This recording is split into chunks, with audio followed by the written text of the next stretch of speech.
Bonjour à tous et bienvenue dans ce webinaire de présentation de l'ABCOM, donc des laboratoires communs. Alors, l'introduction de ce webinaire pour comprendre le contexte, c'est un webinaire qui est porté dans le cadre du PUI, du Pôle universitaire d'innovation. Pour faire simple, c'est un réseau, un des projets structurants de l'Université de Montpellier et de ses partenaires de recherche du monde socio-économique. Donc l'ensemble des partenaires de l'écosystème de l'innovation sont rassemblés aujourd'hui à travers ce réseau. C'est un réseau qui a une vocation, une visée à être opérationnel, d'où par exemple aujourd'hui avec ce type de sensibilisation, structurant à l'échelle de l'écosystème, et pour répondre à 3 objectifs en lien avec l'innovation, c'est-à-dire développer la recherche partenariale, de favoriser la création d'entreprises issues des laboratoires, et également le transfert de technologie des laboratoires vers des industriels. Puisqu'on est dans l'innovation, ce qu'on entend par innovation, c'est de travailler sur les travaux de recherche. Et à partir des travaux de recherche, de voir comment aujourd'hui on peut les valoriser pour atteindre un marché, pour atteindre un partenaire industriel, pour justement avoir un impact au niveau de notre société. Bonjour à tous, donc Olivier Marini, chargé d'affaires entreprises, et je pilote entre autres ce dispositif Companies en Campus. C'est un dispositif propre au pôle universitaire d'innovation qui vise à soutenir de nouveaux projets de collaboration de recherche entre un laboratoire de recherche de l'écosystème PUI et un partenaire industriel externe. Donc ce dispositif, il est vraiment fondé sur une collaboration de recherche, un contrat de collaboration entre ces deux parties, avec 3 grands critères d'éligibilité. Le premier, comme je le disais, une nouvelle collaboration de recherche entre les deux partenaires. Le deuxième critère, une mobilité de personnel entre les deux parties, laboratoire et partenaire industriel, sur une période minimale de 6 mois.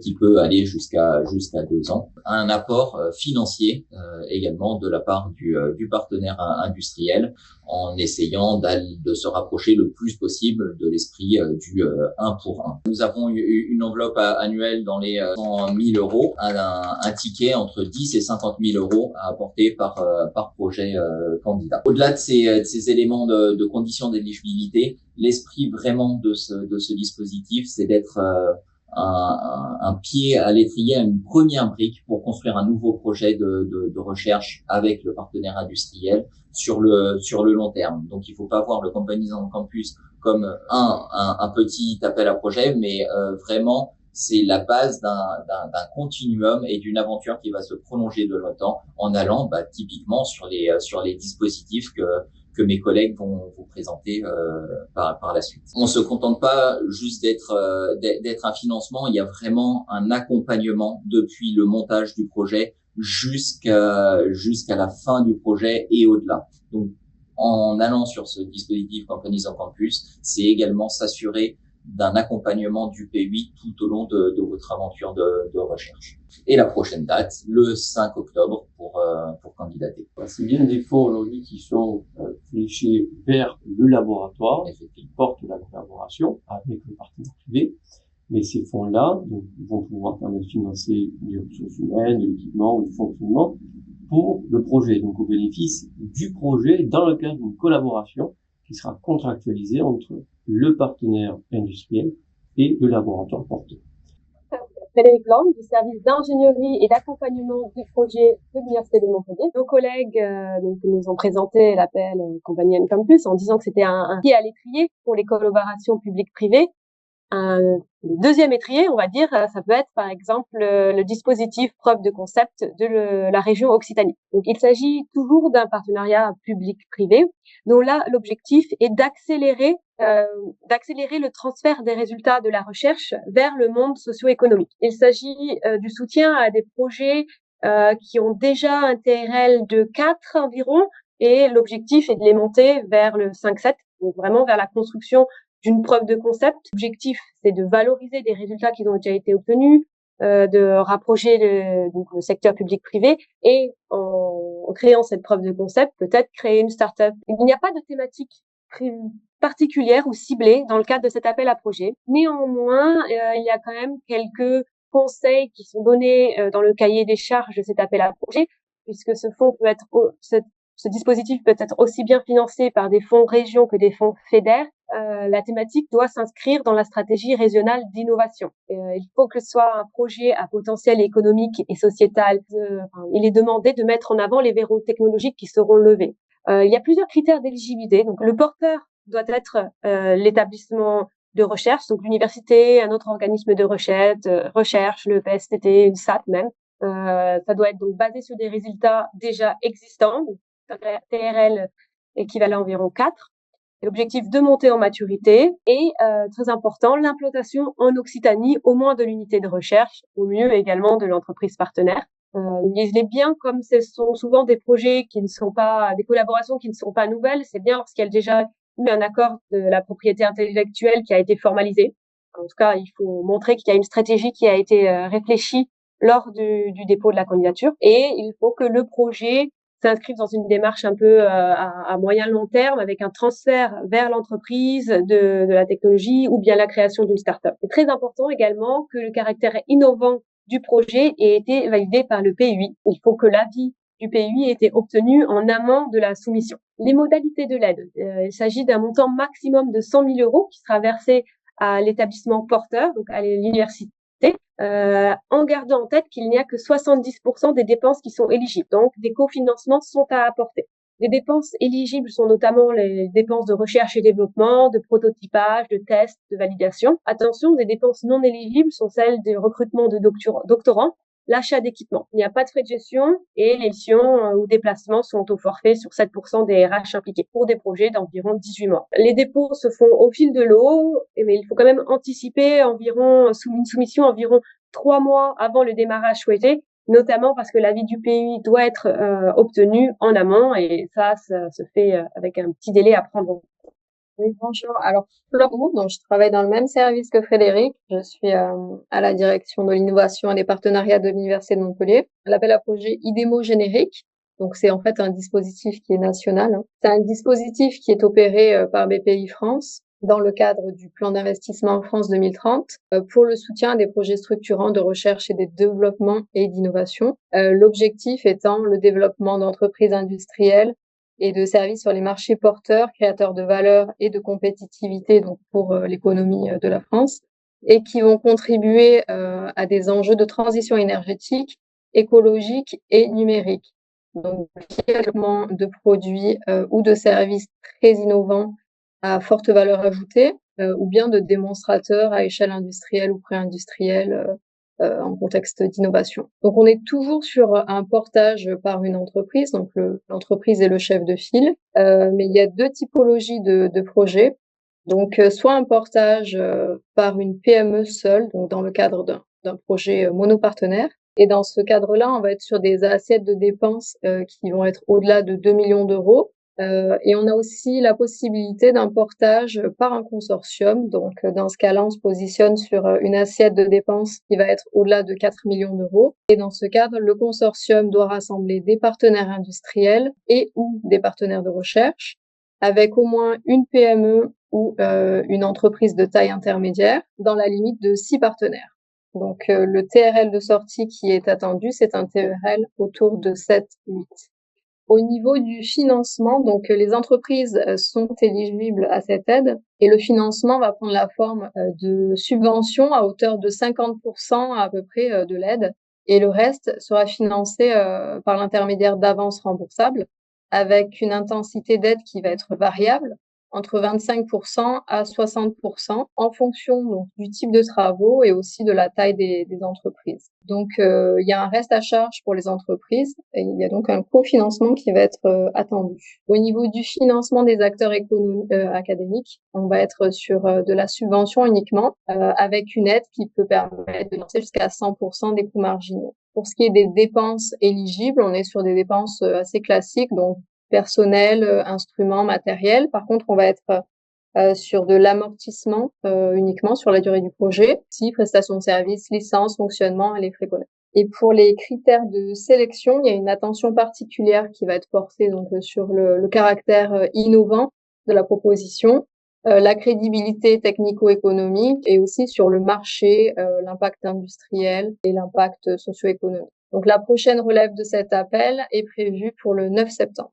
On a aussi une déclinaison de cet appel à projet au niveau régional qui va être déployé par différentes régions. Donc moi j'ai choisi de vous parler du cas du dispositif de la région Occitanie. Donc dans ce contexte, on est sur un dispositif qui va avoir des objectifs qui sont très similaires, mais néanmoins on s'attend à une structuration d'un écosystème industriel cette fois-ci à l'échelle régionale, voire interrégionale, dans des domaines qui vont être plus ciblés, donc en cohérence avec la stratégie de la région concernée. Donc, dans le cadre de la région Occitanie, les domaines sont l'alimentation, l'eau, l'environnement, la santé, mobilité, matériaux et procédés, et la transition écologique et numérique. Dans ce cadre-ci, on va être toujours sur un portage par une entreprise, mais la différence, c'est que on est sur des projets collaboratifs exclusivement, avec un consortium qui doit comprendre au minimum 2 entreprises, dont une PME ou une entreprise de taille intermédiaire. Également au moins un partenaire de la recherche académique, avec une limite de 5 partenaires, donc qui inclut des acteurs locaux. Et pour les coûts, l'assiette de dépenses, on se situe entre 1 à 4 millions d'euros. Donc au-delà, on vous suggère de postuler donc au dispositif national. Donc en ce qui concerne le financement, encore une fois, les entreprises sont éligibles au financement, mais cette fois-ci, la subvention s'élève jusqu'à 300 000 euros maximum.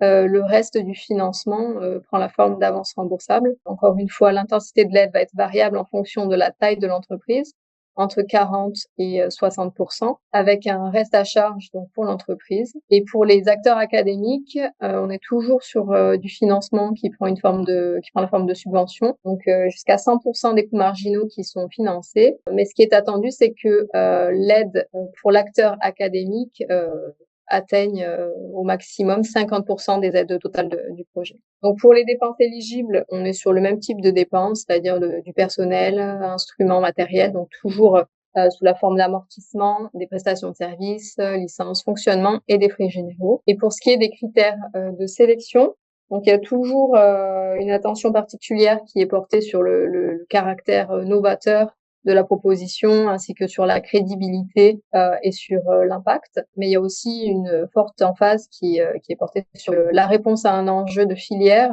et aussi à l'ancrage dans l'écosystème local. Pour cet appel à projet, donc le prochain appel clôturera le 31 décembre 2026.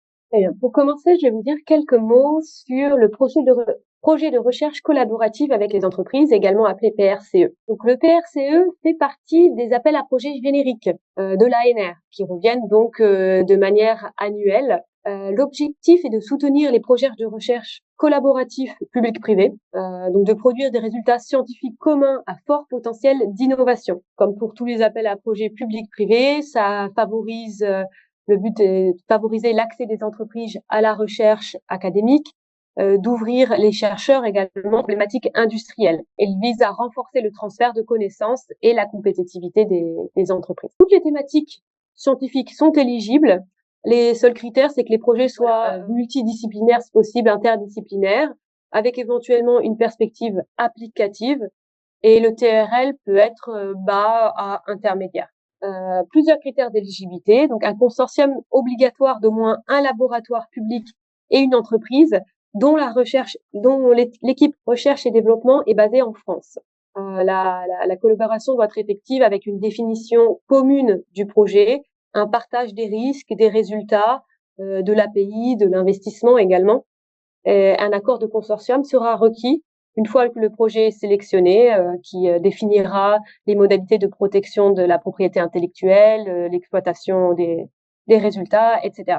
Les modalités de l'aide. Donc, le cahier des charges de l'ANR ne fixe pas un budget.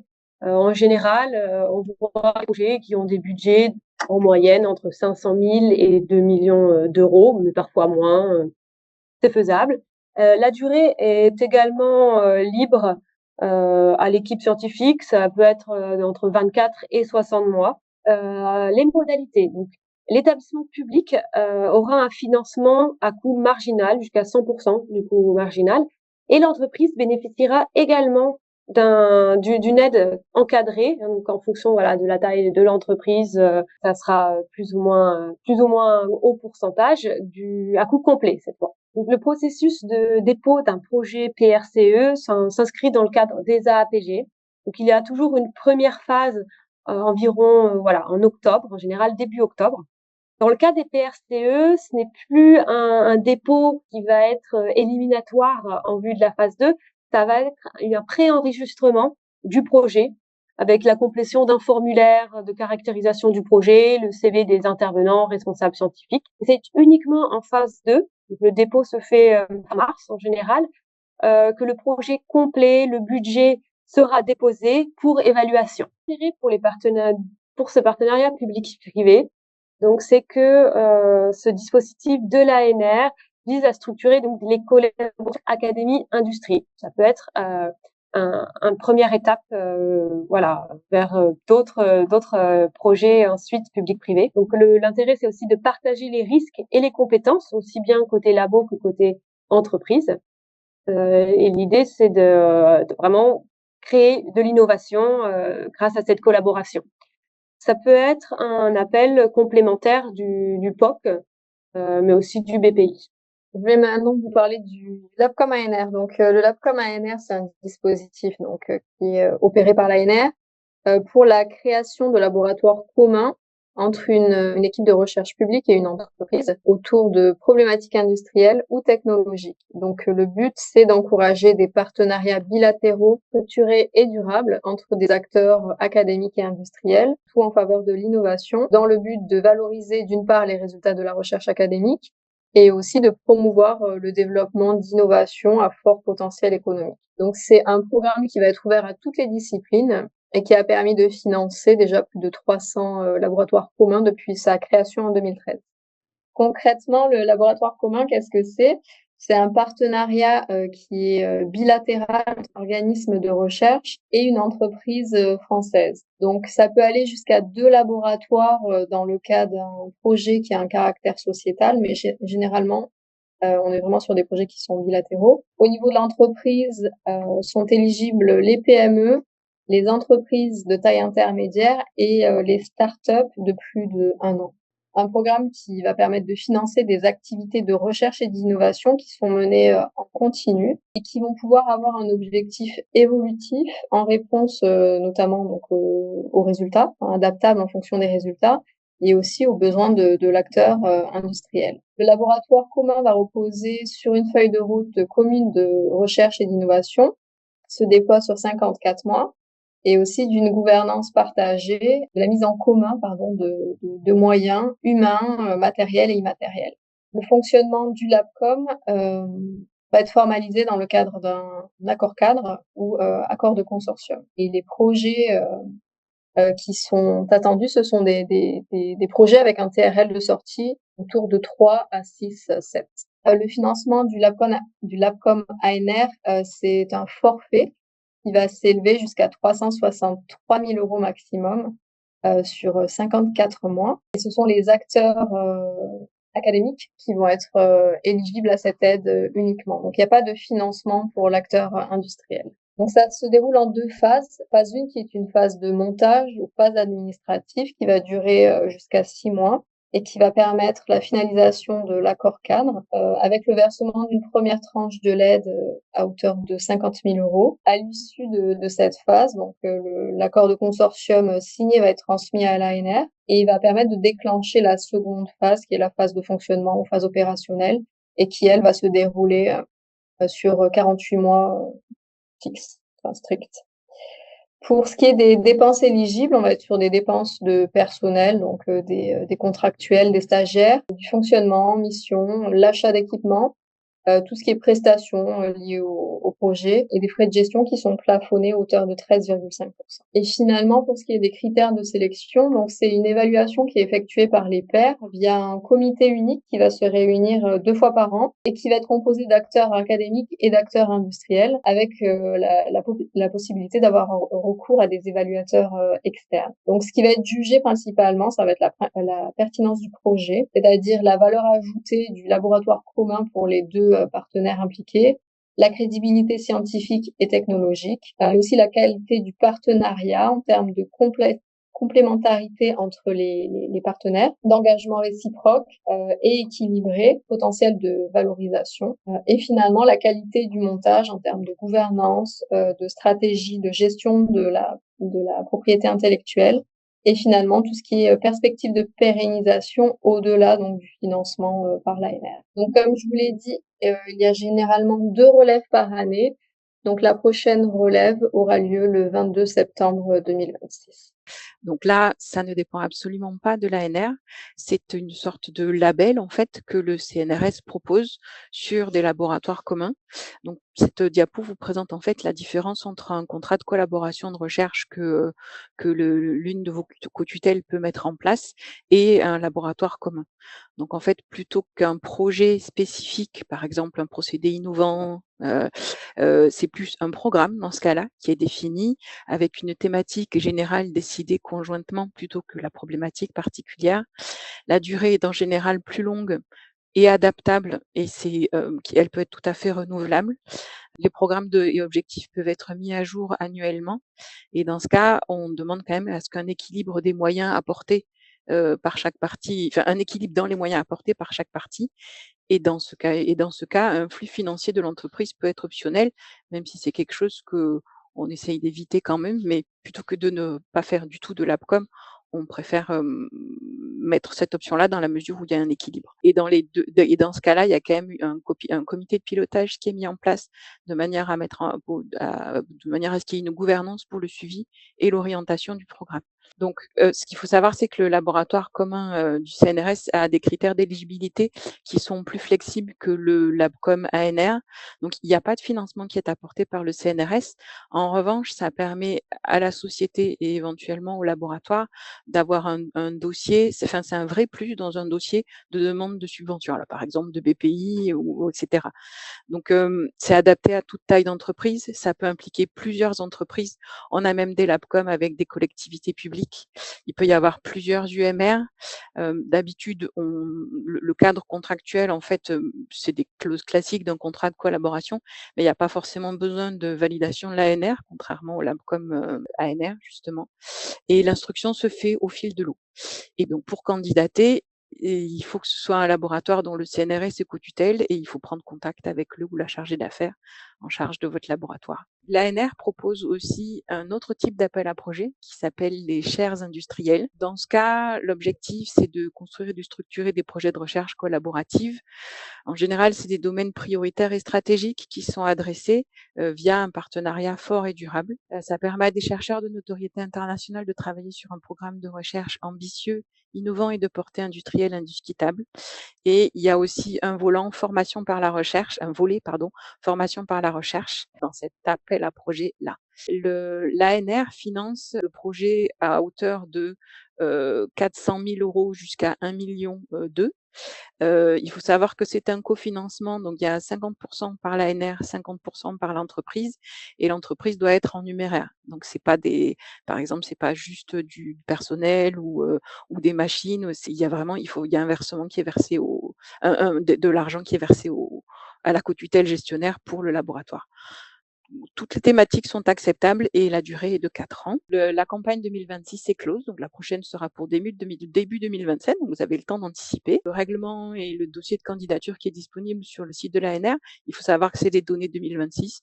Il peut y avoir des évolutions. En général, il n'y a pas de révolution, mais voilà.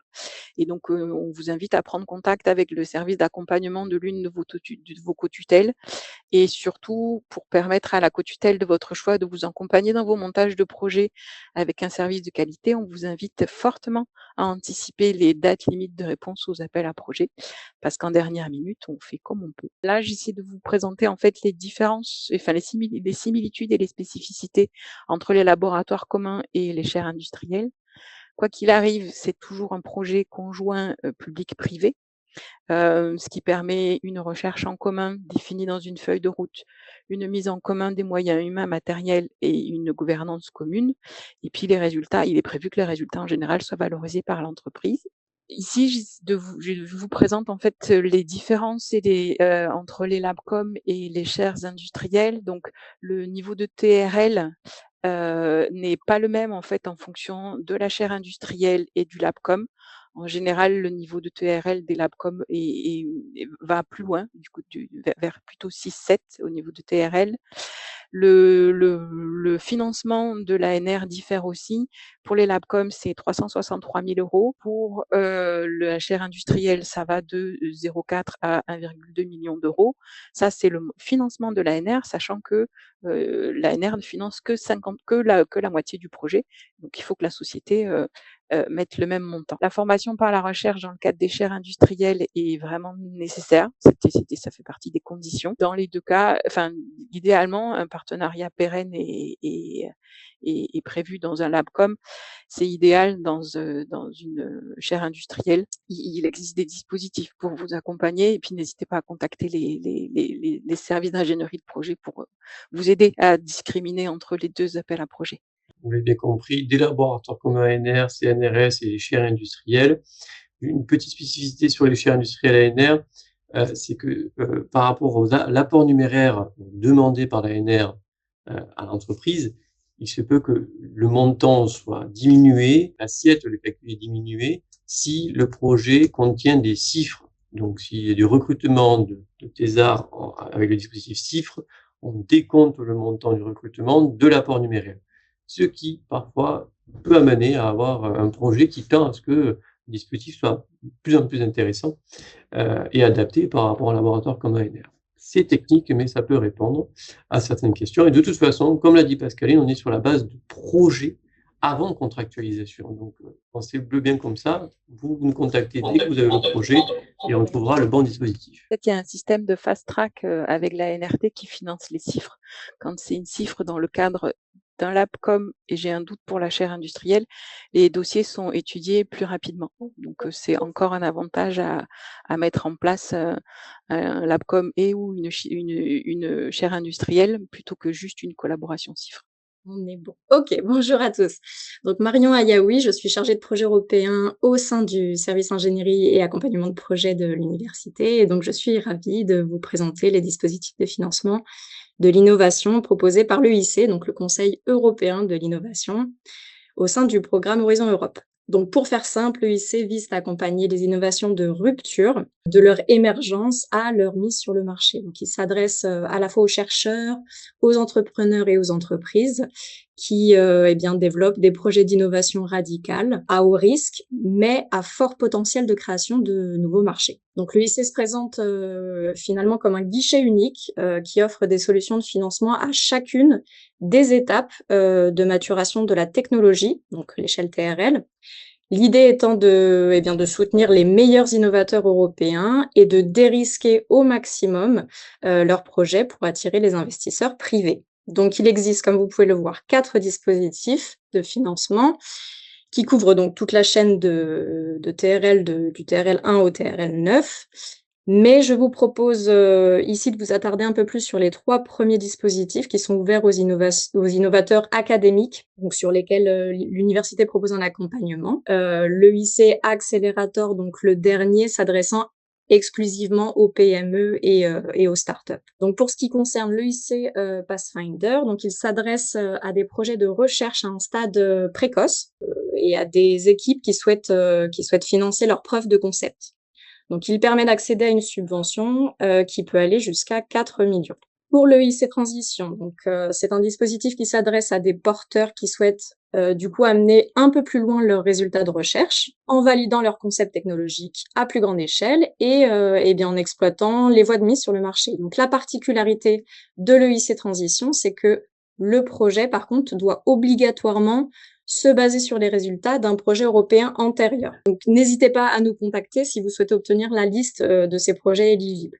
Il permet en tout cas d'accéder à une subvention allant jusqu'à 2,5 millions. L'EIC Advanced Innovation Challenges, qui est un tout nouvel instrument introduit cette année par l'EIC pour soutenir l'innovation deep tech à fort potentiel de transformation, mais là dans des domaines scientifiques où la recherche scientifique est solide, mais où en fait l'adoption commerciale reste limitée en fait. Et et apparaît comme un point de blocage. Donc là, l'objectif, ça va être vraiment d'intégrer les utilisateurs finaux, les industriels et les parties prenantes dès le départ, en fait, dans le projet. Pour le IC Advanced Innovation Challenges, on est sur 2 étapes. Donc, une première étape avec un financement allant jusqu'à 300 000 € sur 9 mois qui permet de tester la faisabilité et la viabilité des solutions innovantes, donc à travers un appel qui est ouvert uniquement en monobénéficiaire, et ensuite donc une deuxième étape qui là propose jusqu'à 2,5 millions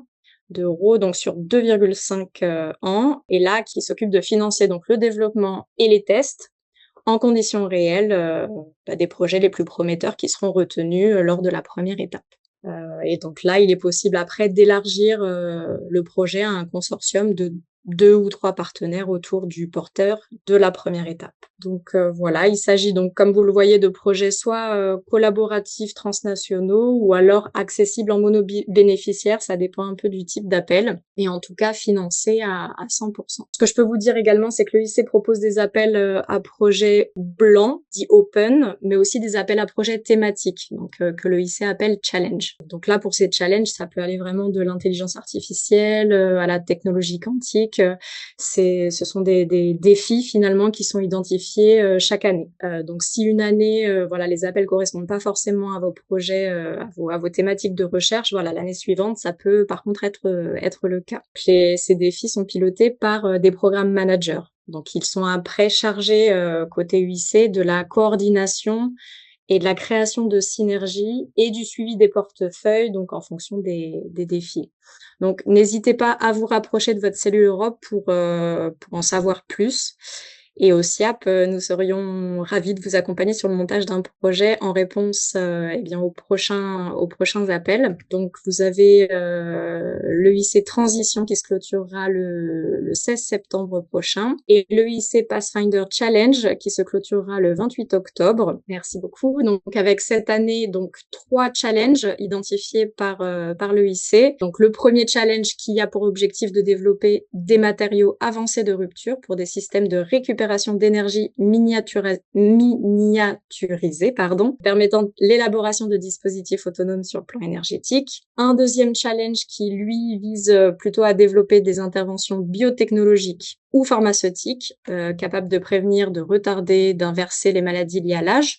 Et puis un troisième défi cette année qui vise à faire émerger une nouvelle génération de systèmes d'intelligence artificielle cognitive, à la fois fiable, capable de raisonnement profond. N'hésitez pas à nous solliciter, si l'un de ces appels pouvait vous intéresser, nous sommes à votre disposition. Alors, le service d'ingénierie et d'accompagnement de projet, de laquelle Flore, moi-même et Marion font partie, s'inscrit dans une direction un peu plus grande au sein de l'UM qui peut vous accompagner dans tous vos projets de collaboration. Donc, on vous accompagne lorsque vous répondez à des appels à projets, que ça soit auprès de bailleurs régionaux, nationaux, européens. Le service juridique vous accompagne pour l'élaboration des contrats de recherche, donc les contrats de collaboration, mais également la réalisation des accords de partenariat nécessaires pour tous les partenariats publics-privés. Le service valorisation vous accompagne également pour les dispositifs de protection de l'API, notamment, soutenir l'innovation. On vous accompagne donc pour sécuriser d'un point de vue juridique, financier, dès la construction du projet et également scientifique. L'équipe donc contrat et valorisation vous accompagne dans le transfert de technologies, la création de l'entreprise, chose que font également mes collègues Cyril, Olivier au sein du CETI, l'équipe qui soutient l'innovation et la collaboration publique-privée. Donc le CETI, service de soutien aux entreprises et de gestion des projets transversaux en lien avec l'innovation, qui va tout aussi bien de l'accompagnement des enseignants-chercheurs, des membres du PUI pour développer des compétences qui leur seront utiles pour promouvoir de l'innovation grâce à l'animation de formation, également donc Compagnie Zen Campus qui vous permet de vous lancer dans le partenariat public-privé. Puis donc l'équipe de service ingénierie et accompagnement de projets qui vous accompagne lors du montage et de réponse à des appels à projets. Et le service contrat et valorisation pour tout ce qui est documents juridiques, accords de consortium, de partenariat, collaboration de recherche, mais également tout ce qui est accueil de thèses CIFRE, mise à disposition, etc. On est le point de contact central donc, pour vos projets de recherche et on fait le lien en fait avec toutes les autres équipes de l'Université de Montpellier qui vous soutient dans la mise en œuvre de vos projets. Donc, que ça soit la DRH, que ça soit la direction des affaires financières, le service d'achat et marché. Dès le montage du projet, on fera le lien avec les différents interlocuteurs pour nous assurer que votre projet aura lorsqu'il sera retenu, aura une mise en œuvre fluide et sans problème. On fait également le lien avec la présidence de l'UM pour tout ce qui est mise en signature des documents nécessaires au dépôt de vos projets. Donc, quelques-unes de nos missions au sein du CIAP. Donc, on fait de la veille et on vous accompagne dans l'identification des appels à projets pertinents pour vos objectifs. Donc, il ne faut pas hésiter à prendre contact avec nous si vous avez un projet pour lequel vous cherchez des financements. On va faire une analyse de l'appel à projet, on va valider l'éligibilité de votre dossier, aussi bien du côté financeur, mais aussi du côté UM, puisque l'UM a également des règles dont on n'a pas forcément connaissance, et nous, on est là pour vous accompagner dans le respect de ces règles. Également de l'accompagnement à la structuration de vos projets. On a certes pas tous scientifique, mais on peut avoir un regard extérieur qui va permettre justement de répondre aux questions que pourraient se poser les évaluateurs par la suite. On vous fournit des conseils pour la rédaction de votre candidature, la stratégie thématique ou politique, comment valoriser les résultats, comment envisager la stratégie de protection de la propriété intellectuelle. On vous donne des conseils pour aussi votre stratégie de communication, le plan de gestion des données, la partie égalité des genres, y a-t-il la procédure de Nagoya qui s'applique. Enfin, voilà, on est là pour vous soutenir. Vous, votre spécialité, c'est la science. Nous, ça va être vous permettre de réaliser votre recherche. On vous accompagnera dans la construction du budget et aussi pour toutes les étapes de conventionnement de la subvention avec le bailleur et le lancement du projet au sein de l'établissement de l'UM. Dès la genèse de votre projet, nous sommes là. Également, lorsque vous avez des résultats, on vous aidera pour protéger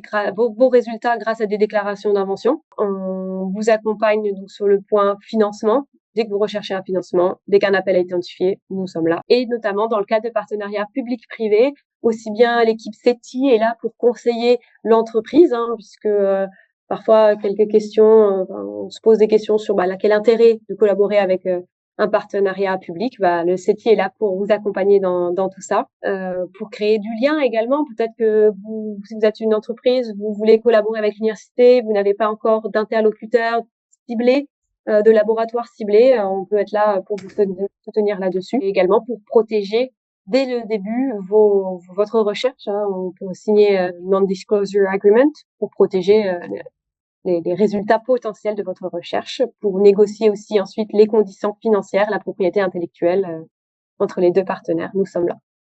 Oui, donc ce qu'on souhaite quand même mettre en avant aussi bien au niveau du PUI que des co-tutelles, c'est que vous êtes libre de vous diriger aussi bien vers le CNRS ou vers l'université si ce sont une de vos co-tutelles. Donc on vous présente comment est-ce que nous on fonctionne et ce qu'on peut faire pour vous, mais le choix du gestionnaire est normalement à la discrétion du directeur d'unité, modulo certaines exceptions, mais voilà. Donc le but est juste de vous présenter ce qu'on fait et comment est-ce qu'on peut vous accompagner.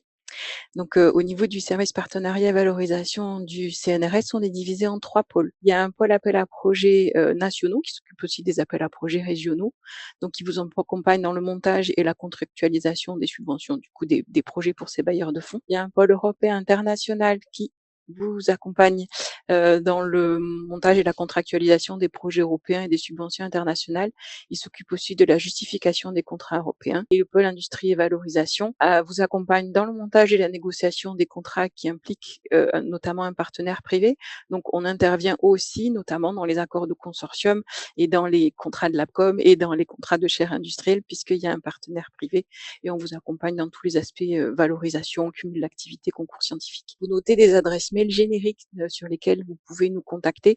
En général, vous avez un chargé de projet ou un chargé d'affaires spécifique pour chaque laboratoire. Si vous le connaissez pas, vous avez des adresses mail génériques pour nous contacter. Le CNRS ne dort jamais et vous répond, aussi vite que possible. Là, en fonction des pôles appel à projets, par couleur, on vous présente en fait ce que fait chaque pôle. On parle de l'aide au montage pour les appels à projets qui est spécifique à cette thématique-là et la contractualisation, ces financements lorsqu'ils sont obtenus. Donc, dans les diapos qui suivent, je vais vous décliner ce qu'on appelle au CNRS l'offre de service. C'est ce qu'on peut faire pour vous accompagner sur chaque projet. Donc, par exemple, en fonction de la thématique que vous ciblez ou de l'appel d'offres que vous ciblez, on peut vous aiguiller en fait sur les différents appels à projets nationaux et les opportunités de financement qui existent.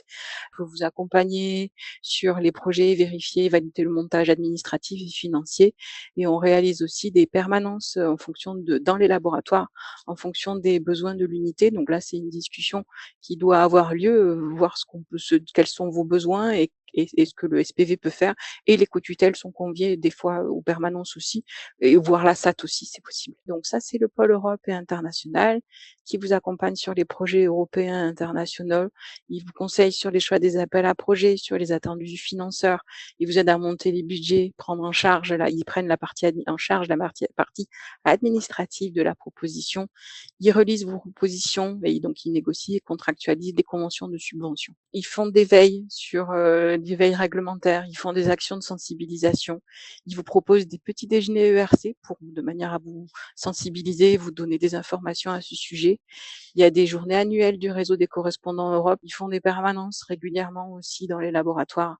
Ils proposent des réunions, notamment avec des correspondants Europe des unités, et ils rencontrent aussi les nouveaux chercheurs CNRS pour les accompagner.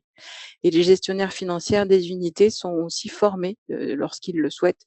Et il y a ce qu'on appelle des cafés justifs. Donc ça, c'est le service partenariat et valorisation. Je ne vais pas rentrer en détail dans tout ce qu'on fait puisque ça va bien au-delà de la thématique actuelle. En tout cas, le maître mot à retenir, c'est qu'il n'y a pas de questions bêtes et qu'il ne faut pas hésiter à nous contacter pour nous poser vos questions.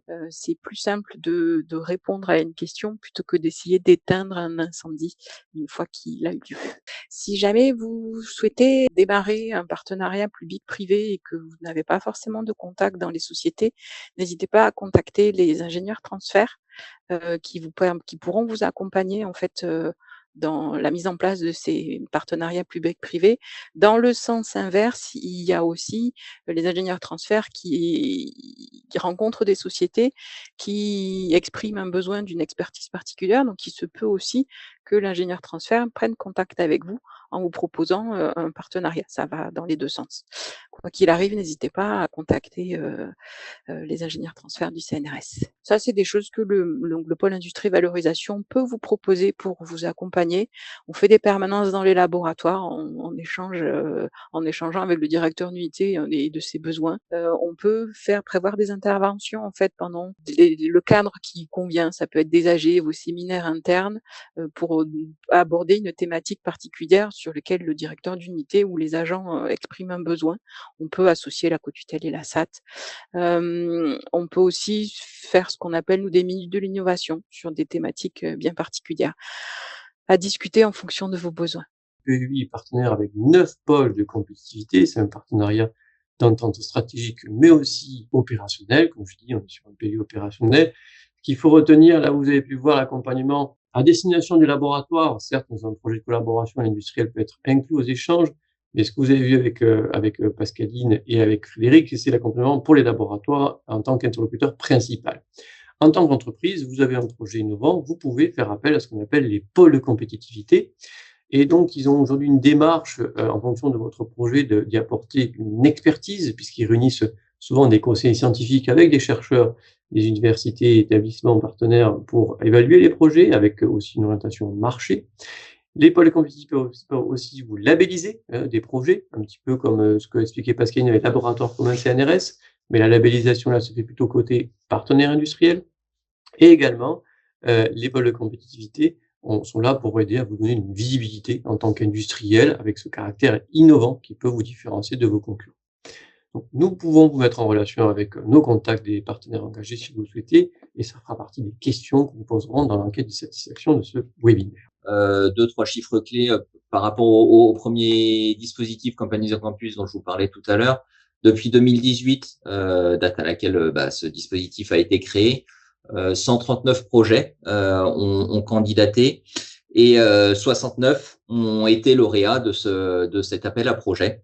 Donc on est quand même sur un taux de succès assez flatteur de 50% de réussite.